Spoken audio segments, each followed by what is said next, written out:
Lunch thieves just dessert. Years ago I had a lunch thief. About the 12th time complaining to HR about people stealing my lunch, mandatory reporting every third or fourth instance, I was sheathing not a damn thing was being done and I still had to go buy something to eat. I was bitching to my doctor at the yearly checkup and he got a smile saying, "You're constipated then?" I was dumb and said no. Why? He wrote me a prescription for some holy duck laxative with instructions to mix it in with your meal for maximum effect, at which point I knew the plan. I wish I could say they shat their pants, but no, they ate my sandwich with special avocado sauce. About an hour after lunch, I went to HR and reported two things. 1, my lunch was stolen again, and 2, my medication was stolen. HR: So you got hit by the lunch thief again and your medicine was in the bag? Me: Yes, I have had some digestive problems, and my doctor prescribed a powerful laxative and advised me to mix it in with my midday meal. HR going white: You what? Me smiling: I mixed in a prescription-grade laxative with my food per doctor's orders.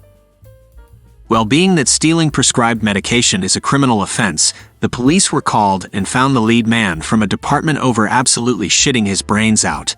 He was furious and accused me of poisoning his food. I asked, "At which point did you get the idea that food was for you?" Continued. "Furthermore, now I no longer have my medication I was prescribed for my condition." It was about this time he knew. He ducked up and shut his mouth until he got a lawyer, or so I am told. Small town. One of my buddies from high school took his position. I can make and eat my hoagies, and I have no clue where lunch thief went after his fines and community service. Some like it hot pepper. Reading a recent stolen food PR reminded me, I too have a similar life experience to share. True story. I had taken a R&D internship for a food company over the summer in Keokuk, the armpit of Iowa for those unfamiliar. For housing accommodations, the company had set me up in the local college dorm that was previously a retirement home, so it basically had individual rooms and bathrooms, but one large commercial kitchen. It was summer and the school didn't have a summer program, but allowed 2 fall students to move in at the beginning of the summer. One was rarely there, but the other was constantly in the building and oftentimes had multiple friends over. Given the kitchen setup, we all stored our food there, and it's a pretty no-brainer you shouldn't take from others, but immediately I had various food items going missing or being consumed regularly. Sodas, empty boxes of cereal put back on the shelf, etc. I initially posted a sign on the fridge to not eat others' food, and also confronted both about having food go missing after the sign was up, but it didn't stop whomever from stealing my food, particularly when I'd head out of town for weekends. After complaining about the situation to my manager during my job, they helped formulate the perfect ProRevenge.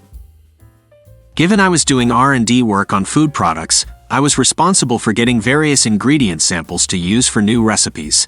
My manager suggested I get some capsaicin extracts for my research, even though we weren't doing anything in that realm for flavor profiles.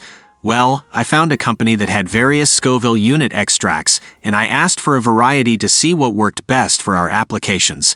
Well, did they deliver with some small 2-ounce bottles of 50K, 100K, and 250K Scoville extracts. I ended up putting the 250K in a travel-size spray bottle mixed with some water to help as a carrier, and wearing gloves and a mask, borrowed from work, doctored the common food items being stolen with a liberal spraying of my mixture. Mainly cereal, chips, crackers, jug of milk, and the lip top of a few soda cans. For the snacks, I actually put some into a separate bag and left them open to dry before mixing back into the original packaging. I did this in a different dorm room in my wing, as I know well enough how potent this can be in enclosed spaces. I did this right before another trip out of town, and when I returned I found some of the chips and cereal and milk was missing, plus 2 of the 3 cans of soda I had doctored. I never got to see the result, and no one ever said anything, but none of my food went missing for the remaining month of my stay. I hope the experience was enlightening for them, and they still remember the time they played with. When I wrote my dad's obituary, I didn't mention my mom, and exposed her years of abuse and neglect. I originally posted this in Petty Revenge, but it was removed, so I'm guessing it's more appropriate for here. My dad died December 1st, 2022. He briefly lived with me before his passing after a long stint of being chronically ill for the past 15+ years.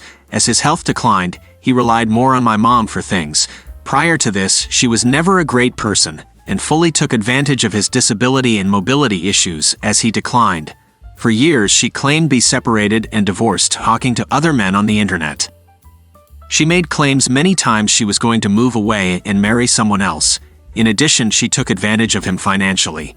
We tried every legal avenue we could find to have her kicked out, arrested, or force her out, but those attempts were met with responses that it was a civil matter and there was nothing that could be done. He made me durable POA and added me to all his accounts. This is a small portion of her abuse, but I promise her actions were no less than neglectful and exploitive. I tried for years to get my dad to move in with me, but he wasn't leaving the house he worked so hard to pay for. I brought him home on hospice the day after Thanksgiving and made sure his final days were the best they could be. After meeting with the funeral home to carry out his final wishes, I was told they required consent from my mother to allow me to cremate him. It was no surprise she initially told me no, and only agreed after I allowed her to keep the Social Security survivor benefits, which would have been hers anyway. I wrote his obituary and left her out of it. There was not a single word or mention he'd ever been married or had a spouse. I didn't feel she deserved to be recognized or viewed as a grieving widow when she spent their marriage as a shitty spouse in person. She lost her mind, and there were many questions from friends and family alike. I've spent years in therapy working through maternal narcissistic abuse, and believe if she didn't want me to talk about it, she shouldn't have done it. When people asked about it, I was honest about the years of abuse my father and I endured from her. I've completely ruined the public image and victim complex she spent years creating. I might be the villain and AH in this scenario, but I'd do it again in a heartbeat.